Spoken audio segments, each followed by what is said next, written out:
What's up YouTube, it's Franklin from Dual Humor, and we got another deck profile to showcase for you guys post the December ban list. It is Prank Kids, the trolliest deck in Yu-Gi-Oh history.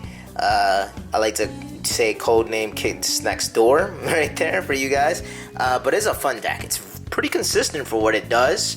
I recommend anyone who wants a cheap budget type deck that is competitive to get these cards, because like that most expensive card is Prank Kids Place, and then the rest is pretty good, and it's pretty solid deck to play with this format. I think it's one of the better ones, probably like in the top 5, top 7 best decks of the format. So let's showcase for you guys the deck. So we're gonna start off with 3 fansies, Prank Kids fansies. Basically, they all do a similar thing. The main monsters for Prank Kids, when they are used as a fusion material or any type of material as like a link or fusion for a Prank Kids card, they basically can like summon another Prank Kids from the deck, and then it also has an additional effect. Each of them have a different effect. So the green one basically dumps Prank Kids card to the graveyard, which is really good because you can recycle it. So usually what I do is, if I don't have Prank Kids Pandemonium, I just dump it and get it to fusion summon with.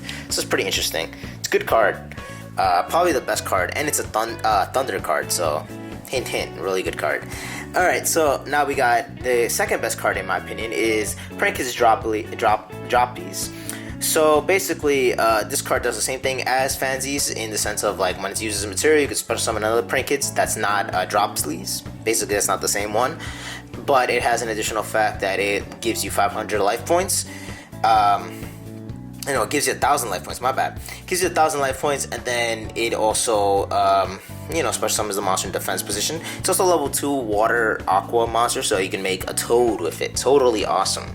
So really interesting, really good card. So definitely you want to max out on all the Prank Kids monsters, the main monsters. So we got Lampsies as well, the fire one, which rounds up the 3 starter Pokemons in the sense. So Lampsies, basically he does the same thing as the other 2, but he takes away 500 life points from your opponent, and yeah, pretty good card. So the last but not least of the main monster Prank Kids is Roxy's, and Roxy's basically you can banish a card from your hand, draw a card. That's basically it. It does the same thing as when it's used as a material for a Prank Kids monster as a fusion or a link.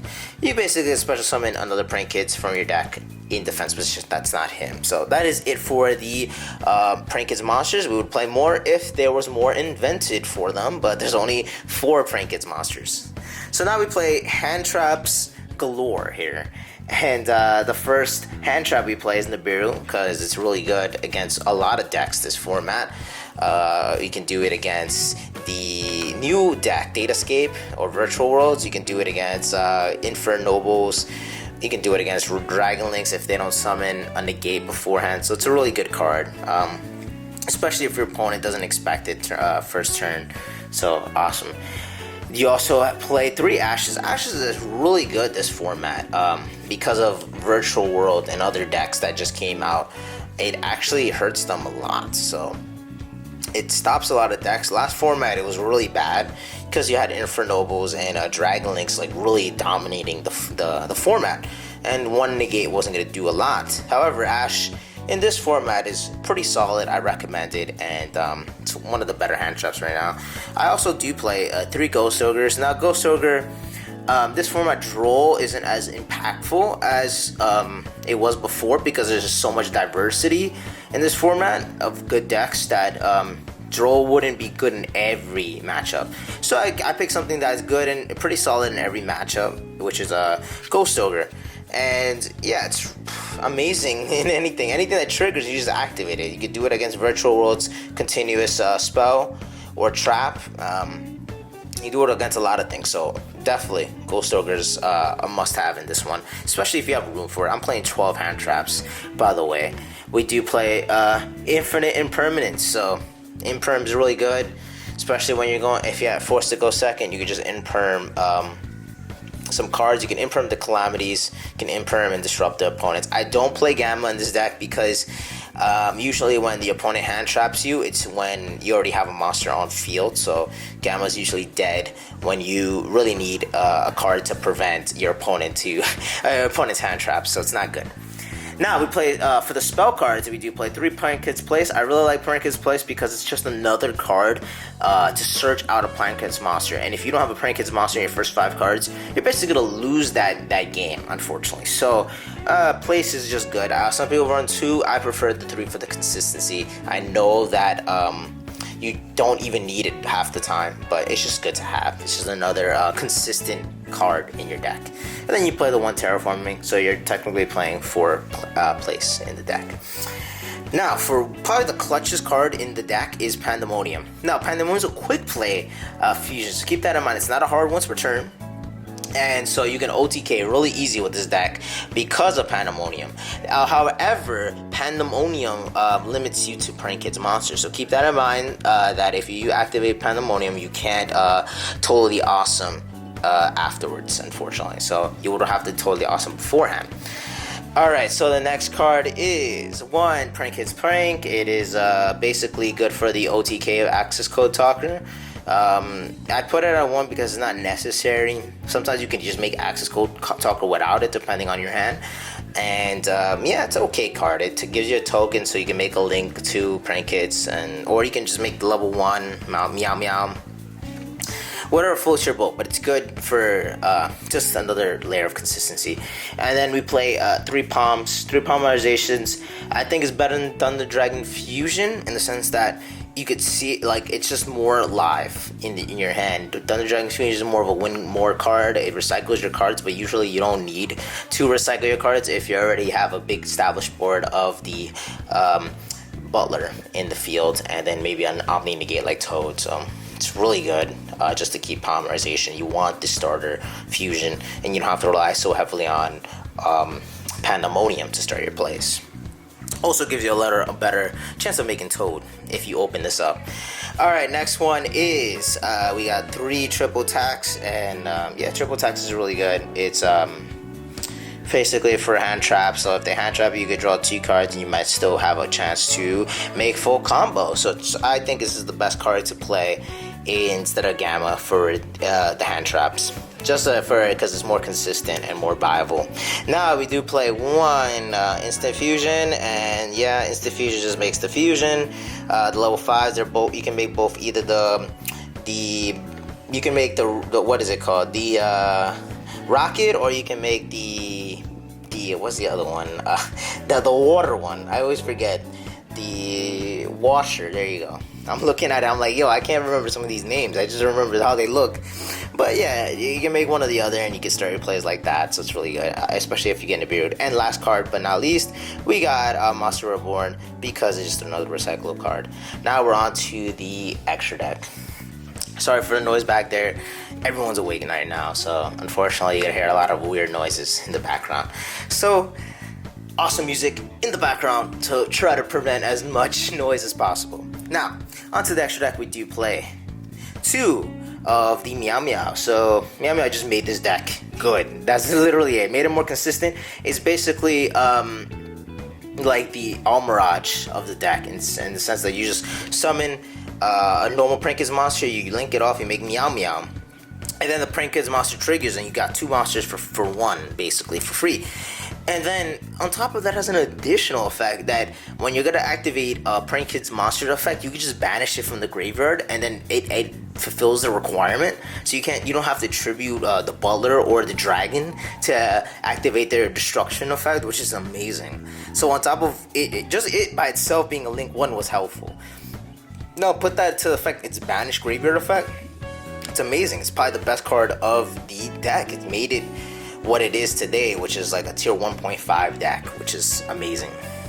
Now, we do play 1 of the dog, Bow Bark. Really good card as well. It's for link summonings in your opponent's turn. So yeah, it's okay. It's like if you can't make your full combo, you go into that in you know, as a precaution. So if they hand trap you to death, you just make a Bow Wow Bark and try to do your plays in their turn.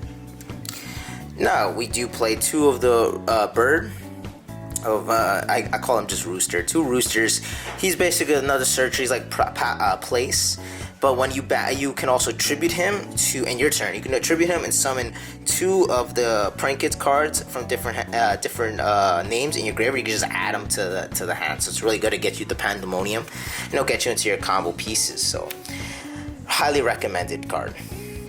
Play two of it. You don't want to need to max out with him. And then we also play one Nightmare Unicorn. Nightmare Unicorn, really good card. It's just to shuffle cards back in. Everyone plays Nightmare Unicorn, one of the best links ever. Then Access Code Talker for the OTK combo, amazing. You can just make him and the diffusion, and you got well over 8,000 damage.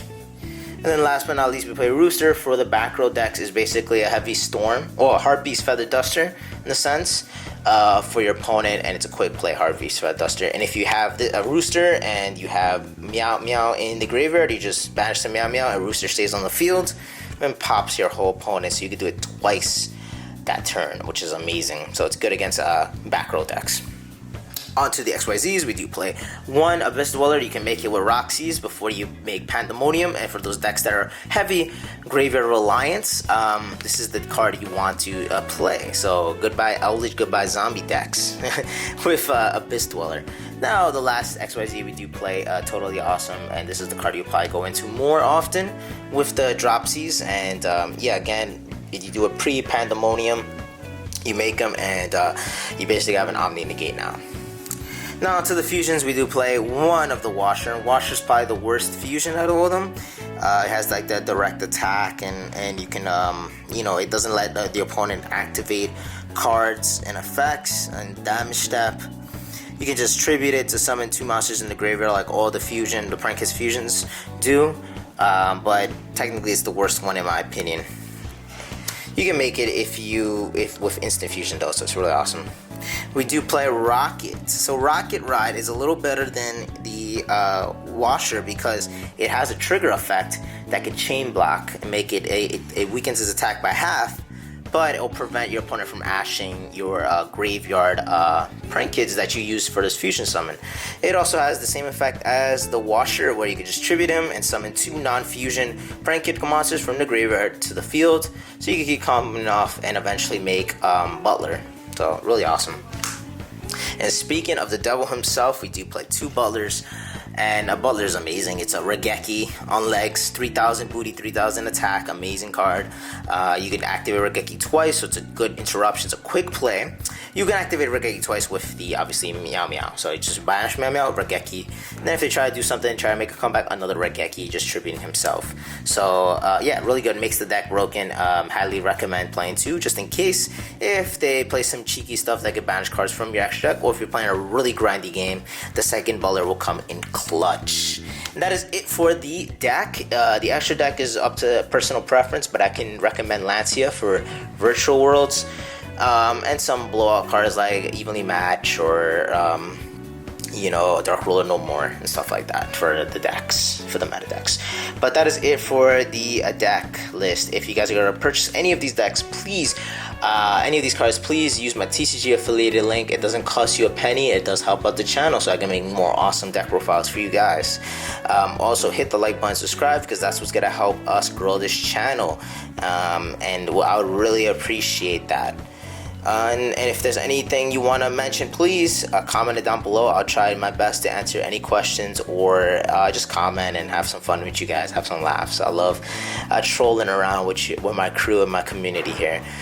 Anyway, Franklin from Do Humor out. Peace, guys.